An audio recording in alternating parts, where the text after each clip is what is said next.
পাবনার সূর্য সন্তান শহীদ মাওলানা মতিউর রহমান নিজামী, তাকে অন্যায়ভাবে, আমরা তো জানি তাকে অন্যায়ভাবে তাকে হত্যা করা হয়েছে, ফাঁসিতে ঝোলানো হয়েছে। কিন্তু হাজার হাজার তার অনুসারী, লক্ষ লক্ষ অনুসারী ফাঁসি দেওয়ার পরেও লক্ষ লক্ষ অনুসারী সাতিয়ার মোহাম্মদপুর গ্রাম, আমি নিজে সাক্ষী, আমি নিজে গিয়েছিলাম জানাজার ময়দানে।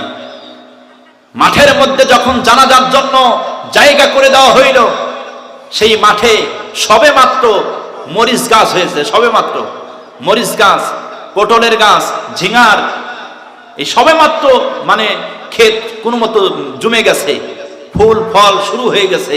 ওই এলাকার মানুষের একটাই উক্তি ছিল, আমার ফসল দরকার নাই, আমার কিচ্ছুই দরকার নাই, মানুষেরা যেন স্বাচ্ছন্দ্য ভাবে জানাজা দিতে পারে। জোরে বলেন আল্লাহু আকবার। সেই দিন 12টা জানাজা হয়েছিল, 12টা দিনের ভিতরে 12 থেকে 14টা জানাজা হয়েছিল। হাজার হাজার দর্শক, হাজার হাজার মানুষেরা সেই দিন জানাজা দিয়ে প্রমাণ করে দিয়েছিল, তোমরা তাকে অপরাধী মানতে পারো, কিন্তু তার হাজার হাজার অনুসারী রয়েছে। কথা বলুন ঠিক কিনা? সেই দিন সাতিয়ার ময়দানে তারা কান্না করে মাটিটা ভিজাই দিয়েছিল। প্রিয় বন্ধুগণ, আমরা দেখেছি তাকে ফাঁসি দিয়ে তোমরা মেরেছ, কিন্তু তারা জানাজা হয়েছে এই জমিনে, লক্ষ লক্ষ মানুষ তারা জানাজা পড়েছে।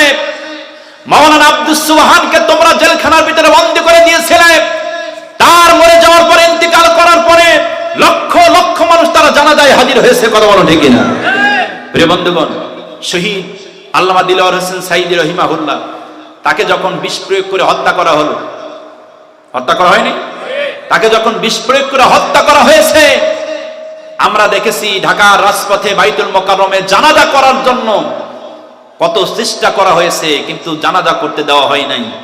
হাজার হাজার তাওহীদি জনতা আবার সেই পিরোজপুরে চলে গেছে, তার নিজস্ব পিরোজপুর সাইদি ফাউন্ডেশনে মাদ্রাসার পাশে তাকে দাফন করা হয়েছে। ওখানে হাজার হাজার লক্ষ লক্ষ অনুসারী তার দাফনের জন্য তারা প্রস্তুত হয়েছে। কথা বলুন ঠিক কিনা? কিন্তু আমরা এমন নেতাও এই দেশে দেখেছি, মরে যাওয়ার পরে 20 জন মানুষও তার জানা যায় নাই। কথা বলুন ঠিক কিনা? এখান থেকে প্রমাণ নেবেন, এখান থেকে প্রমাণ নেবেন। ইসলামের বিরুদ্ধে পদক্ষেপ নিলে, কোরআনের বিরুদ্ধে পদক্ষেপ নিলে, রাসূলের হাদিসের বিরুদ্ধে পদক্ষেপ নিলে পরিণতি কত ভয়াবহ হয়, এখান থেকে শিক্ষা নেন।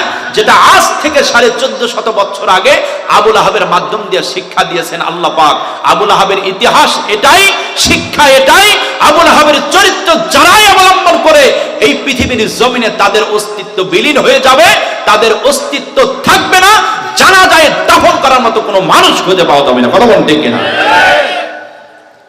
এই দেশে আছে আলেম ওলামা, এখনো আছে। এই আলেম ওলামা মরবে, এদের জানাজা হবে, লক্ষ লক্ষ মানুষ জানাজায় শরীক হবে।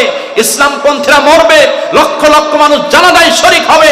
ইসলামের বিপক্ষে যারাই যাবে, বাংলার তাওহীদি জনতা তাদের বিপক্ষে চলে যাবে। কথা বলুন ঠিক কিনা?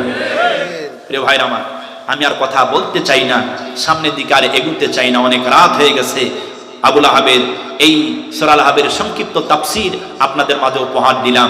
ও ভাই, আবু লাহাবের সম্পদ ছিল অঢল সম্পদ।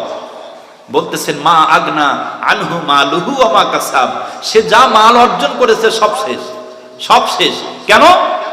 সে যা অর্জন করেছে ইসলামের বিপক্ষে ব্যয় করছে, ইসলামের বিপক্ষে ব্যয় করেছে, যার কারণে সব শেষ, আল্লাহ পাক ধ্বংস করে দিয়েছেন।